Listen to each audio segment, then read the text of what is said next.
each other. The person who was not being called is the one who directed him to say, it's God who is calling me. Yes. It takes a certain level of maturity to be able to know that this is God calling. Amen. Some of the things that we say as pastors and tell people as pastors, sometimes they don't sound like what you want to hear. Sometimes it's all we have had, and it's all that we have to share.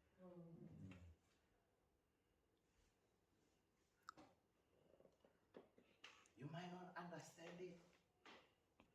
You don't know how it works. Just like Samuel did. You don't understand it.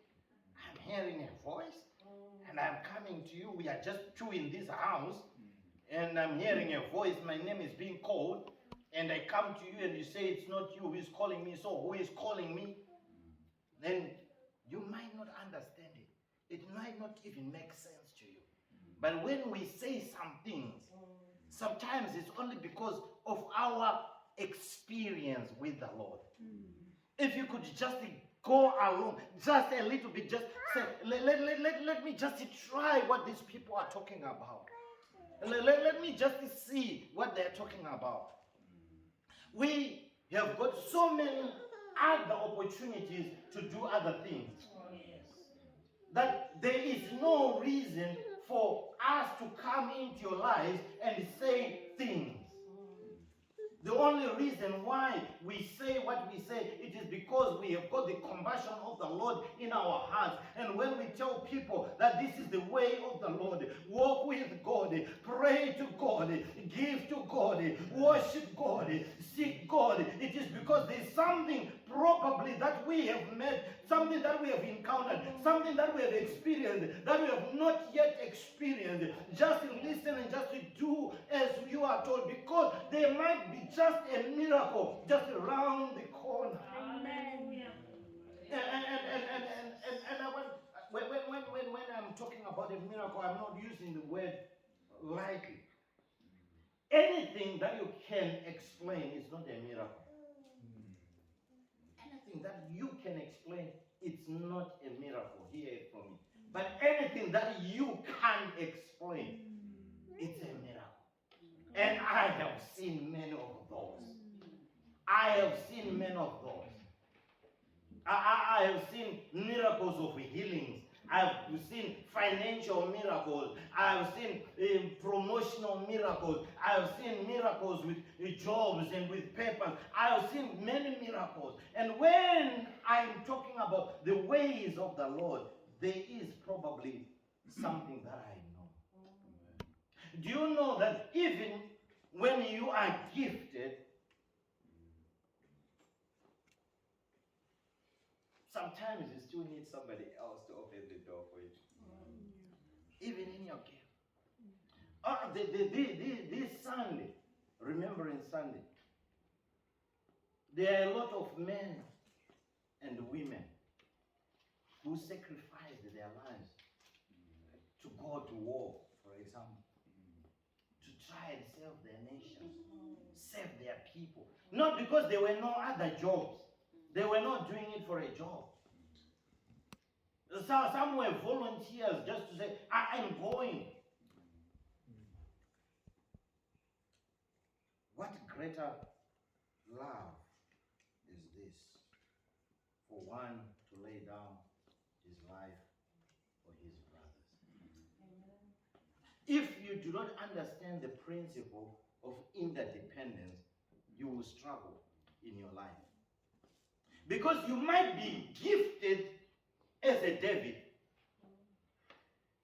Oh yeah, you know, King David. King David was highly skilled and highly talented, highly gifted. I mean, he could display the harp and demons would flee. What kind of gift is that? I mean, he could fight bears and lions. I mean, as a young boy, bare-handed. I mean, like, just on his own, I'm heading my cattle and sheep, and the lion came and tried to catch one of my lambs, and I grabbed the lion and destroyed him and killed him. That's gifting. when he was supposed to face his ultimate battle that would put him on a high platform. Because every other battle was in obscurity. No one was there. There was no witness. I was heading cattle and come on, you can just say, make it up. Oh yeah, I fought a bear and killed it. Where is it? Show us some proof. I mean, even if you bring the head of the bear, did you not find a dead bear and then you just bring us the head and say, it's me who killed it?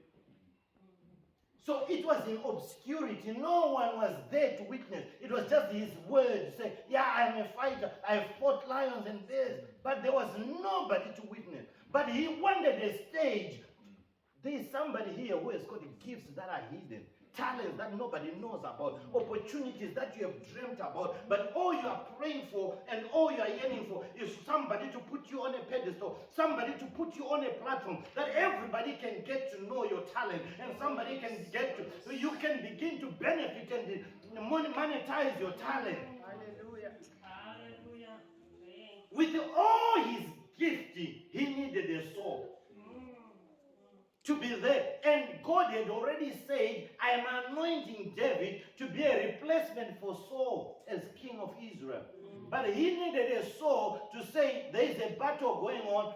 I authorize who goes into battle or who doesn't. That's why he had to go to Saul to say, I can fight that Philistine.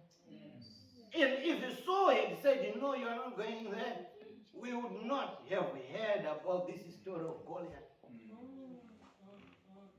There's somebody here who needs to I don't know who I'm talking to.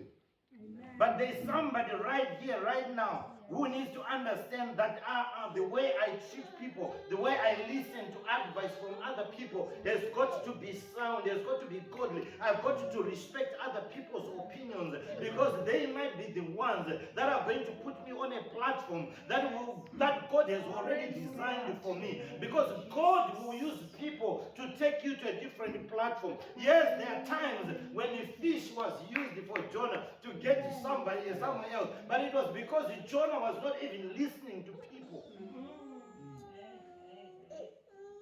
God will use people. And that day was a great day for David when people started singing his name. But people forgot who put him there. You are talented. You're sharpening your tools. You're skilled, but nobody knows about you. You only need one person to put you on a platform and everything will change in your life. If there is anything that we can learn, the promises of God are without repentance.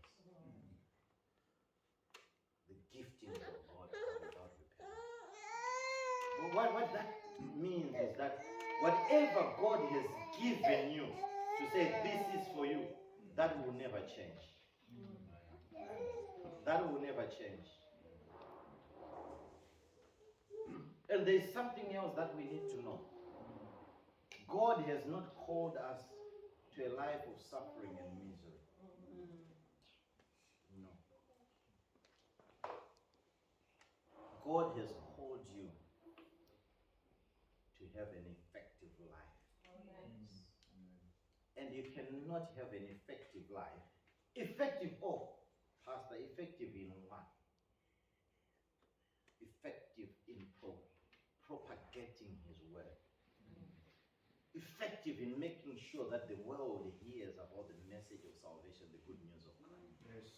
And you cannot do it without good health and without money. You can't. Everything else hinges around those two things. Good health and money. Relationships can come and go. They break. It happens.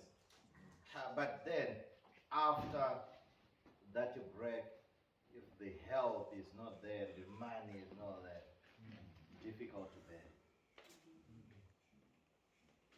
How do I support missionary work? How do I work? How do I do business if I'm not in good health? And how do I do it if I don't have the money? I might not be a preacher, and I might not even want to be a preacher, but I will give money to somebody else to go and preach. But how do I give them the money when I don't have? I remember when I attended the missions conference, somebody was just saying, guys, it's just all about good health and money. With all the money that you can get, you will not be able to enjoy it if you don't have good health. But if you have got all the good health and you don't have the money, life is also very unbearable. And lack of money sometimes takes away your health as well. But also the Bible then says, the wealth and the fullness thereof belongs unto God. The silver, the gold belongs unto Him. There is a formula for accessing the things of God. And one of the easiest formulas is giving. He gave His only Son that we may have life and have life in abundance. He has already demonstrated how sacrificial He was. And we can only show Him love by supporting His work.